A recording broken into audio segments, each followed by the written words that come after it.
औरत ने बस अपने भाई को गले लगाया जिससे वह 3 साल बाद मिल रही थी, लेकिन उसके पति ने यह देखा और गलतफहमी का शिकार हो गया। उसे लगा कि उसकी पत्नी ने उसे धोखा दिया है। अगली सुबह औरत को पता चला कि वह जुड़वा बच्चों की माँ बनने वाली है। उसने खुश होकर यह खबर अपने पति को दी, लेकिन उसने साफ कह दिया कि उसे ये बच्चे नहीं चाहिए क्योंकि उसकी और उसकी पहली मोहब्बत की पहले से एक संतान है। ये सुनकर औरत टूट गई। वह तुरंत अपने मायके लौट गई। हैरानी की बात यह थी कि उसके ससुराल वालों ने उसे घर से निकालने की कोशिश की। अब उसे अपने पति का असली चेहरा दिखा। उसने तलाक मांगा। पति ने कहा कि वह अपने सारे कपड़े और गहने छोड़कर जाए क्योंकि ये सब उसी ने दिलवाए थे। गुस्से में औरत ने अपना पर्स और झुमके जमीन पर फेंक दिए। फिर उसने अपने कपड़े और जूते भी उतार दिए। यह देखकर पहली मोहब्बत चौंकी और झलकर बोली, मर्द अपनी बीवियों के लिए कितने अच्छे होते हैं। आदमी ने कहा, ये तो मेरी माँ और बहन ने चुने थे, इनकी कोई कीमत नहीं। फिर उसने उसकी उंगलियां थामी और बोला, मैं तुम्हें इससे भी अच्छे तोहफे दिलवाऊंगा। तभी पहली मोहब्बत की नजर औरत की अंगूठी पर गई। वह बोली, इसने तो मुझे छोड़ दिया है, मुझे यह अंगूठी नहीं चाहिए। औरत ने अंगूठी उतारी और जमीन पर फेंक दी। उसने कहा, मेरी सबसे बड़ी गलती थी इससे शादी करना। उधर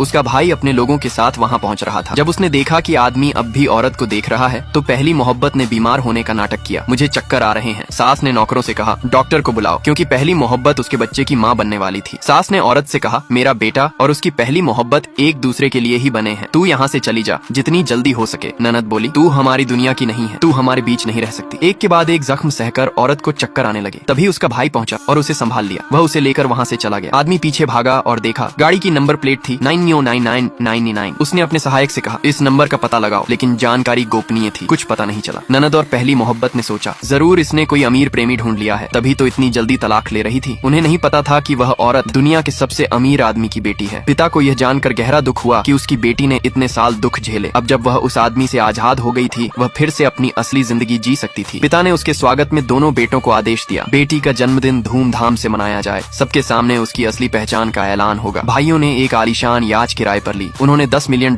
की आतिशबाजी करवाई। आदमी और उसका परिवार भी पार्टी में पहुंचे। उनका मकसद था उसके परिवार को फिर से रिझाना। आसमान में आतिशबाजी देख आदमी को याद आया, आज उसकी पत्नी का जन्मदिन है। जब सब उसकी रईसी से जल रहे थे, वह औरत याद से उतरकर उनकी ओर आ रही थी। दूर से पहली मोहब्बत ने उसे देखा। सब हैरान थे कि वह यहाँ क्यों आई है। आदमी तेजी से उसकी ओर बढ़ा। तभी उसके भाई ने कहा, हमारी बहन अब इसकी पत्नी नहीं है, तलाक हो चुका है। अब इसका कोई हक नहीं बनता कि वह उसकी जिंदगी में दखल दे। लेकिन आदमी बोला, हमने अभी पेपर्स साइन करके उठाए नहीं है, कानूनन हम अब भी पति पत्नी है। उसने भाई को उसका नया प्रेमी समझा और औरत पर आरोप लगाया, तूने शादी में ही मुझे धोखा दिया। औरत बोली, धोखा तो तूने दिया। औरत बदली, पत्नी को छोड़ा। पहली मोहब्बत बोली, अगर तुझे नया प्रेमी चाहिए तो ढंग से चुनना चाहिए था, मैंने तो इन दोनों को कभी हाई सोसाइटी में नहीं देखा। भाई हंसकर बोला, क्योंकि तुम्हारी औकात ही नहीं कि तुम हमारे सर्कल में आ सको। उसने पहली मोहब्बत की घमंड की सजा दी। उसकी कंपनी ने उसके भाई से डील रद्द कर दी। पहली मोहब्बत हंसते हुए बोली, क्या तुम जांग ग्रुप के CEO हो? अगले ही पल सिक्योरिटी गार्ड्स आए और बोले, गुड इवनिंग CEO सर।